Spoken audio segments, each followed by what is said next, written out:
Genevieve Meganson, Jeffrey Starkweather, and Carol Artis.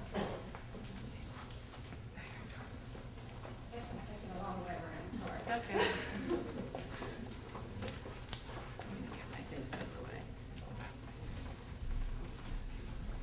Good evening, and it is really an honor to be here. I am Genevieve Meganson. I am here to speak for the children, early childhood, as many of you have been hearing already.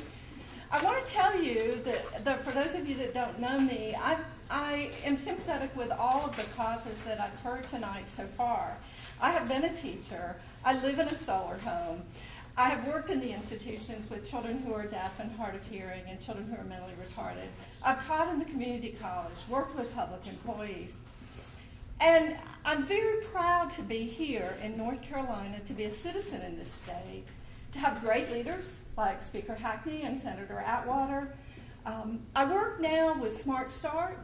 Smart Start is one of North Carolina's smartest and wisest investments in early childhood education. We have worked together. Amy's here with Child Care Networks. We have worked with our child care programs to improve the quality of the early childhood education and experiences for our children. Chatham County has the majority of our families where both parents work. Child care is essential. The child care, when we started, and I want to point out 15 years ago this month, when we started Smart Start, child care was not the quality that our children deserved and that our families needed to stay at work and to feel confident in their lives, to achieve the quality of life that you talk about. Today in Chatham County, the vast majority and the majority of our child care centers are the highest quality rated 4- and 5-star centers. And that is because Smart Start is a public-private partnership. We've worked with our privately operated child care providers. They've gone back to school at night to take community college classes, to take university classes, to improve the quality of their environments, their teaching skills.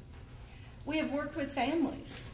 Through our child care subsidy program, we keep families at work. The economic investment of child care, there's been a study of that and has looked at the return on our investment, and every time they look at it, it goes up and up. In Chatham County alone, the economic impact of Smart Start is over $8 million. Who would have thought that? Smart Start child care, early childhood education rather, employs hundreds of people, keeps parents at work. The dollars that they spend in child care go back into our community. So, I know that it's a bad economic time and we have to make cuts. We all know that. But we need to be careful and look carefully at our wisest investments, our efficient programs like our early childhood programs. And I know we have great support. We've had great support all these years with Speaker Hackney and Senator Atwater. And I know you'll do all you can to minimize those cuts. But the impact, the ripple effect of those cuts in our economy will be profound, and our children can't carry the brunt of those cuts. So I also support revenue generation. And I, like some people, you know, I feel like I can put in a little bit more through taxes, and that we have to. We have to do it now more than ever because there are so many people that need us. So thank you. It is great to be part of this democratic process, and thank you all for your support.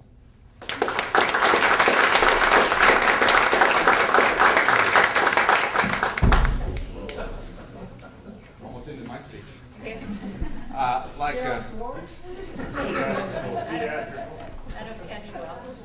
My name is Jeffrey Starkweather, and I'm a resident of Chatham County for the last 37 years.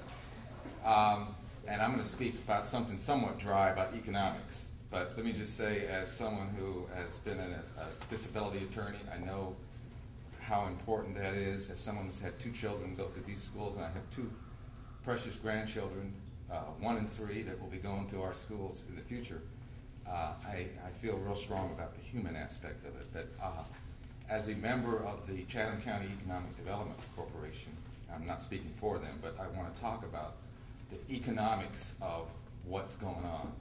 I mean, it's kind of ironic that we're here as citizens talking about how we're going to save schools and services went up in Wall Street, you know, they imploded our economy with their risks and greed. But that's what we're stuck with. Now, you know, when I read the paper today about the house cuts, I was really shocked, to be honest with you. And looking at economic development, critical success, what I call sustainable economic development, is education, is our people, the quality of life, and the environment. That's what attracts people to move here, to move companies. That's what grows an economy. And it seems to me that massive cuts in education, early childhood education, social services, and the massive state job cuts will have a very negative impact on economic development.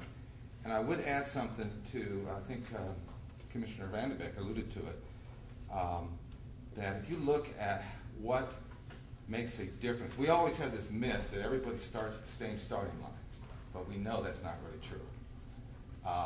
That the income of a parent, the education of a parent, is a critical factor in how well a kid does in school. And how do we overcome that to some degree is like early childhood education. And also health. There's a lot of research shows that kids that have poor health problems do not succeed early. So I don't think we can afford to give up on that.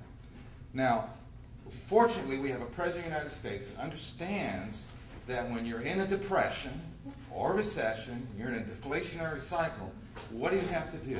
You have to stimulate the economy. Private sector's not doing it. The government has to stimulate the economy. Back in the Depression, every economist will tell you that the reason we didn't get out of the Depression like we thought we were going to with Roosevelt's programs is that he actually balanced the budget. And we didn't get out of the Depression until World War II, and we had this massive expenditure of government funds. And people talk about the debt. The debt to GDP, gross domestic product, was 120% at the end of World War II.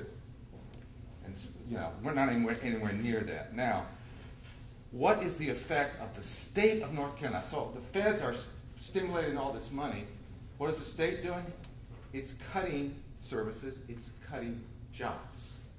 Every job they cut basically eliminates a job that the feds have added. So we're going in the opposite direction. We're counter-stimulus. Now, I realize we have to balance the budget legally. And I think, well, you know, that raises the question, why do we have to balance the budget? Really, think about it. But I won't get into that. I was wondering who that state was that didn't balance their budget. We got to investigate that. But anyway, that we need to balance this with looking at revenues. Sin tax is one for two reasons. One, it's what we call an inelastic demand. In other words, if you're addicted to smoking, they raise the price, you're still going to buy that. It's not going to cut back. Up to a point, obviously. Liquor, other things like that. But the other factor about those kinds of goods is that the negative impact of smoking and I'm got to wrap up, cigarettes is that we have to pay for that as citizens in health services. The other thing is just, I think we ought to look at raising taxes on higher incomes. They have been benefiting disproportionately in the last decade, and they can help contribute. I mean, we know that people at higher incomes are less likely to spend a high percentage of their income on the economy as opposed to working class and middle class. So I would like to see us looking at a better approach by the state to actually raise some revenues and not put the entire burden on schools, children, disabled people, and so forth. Thanks.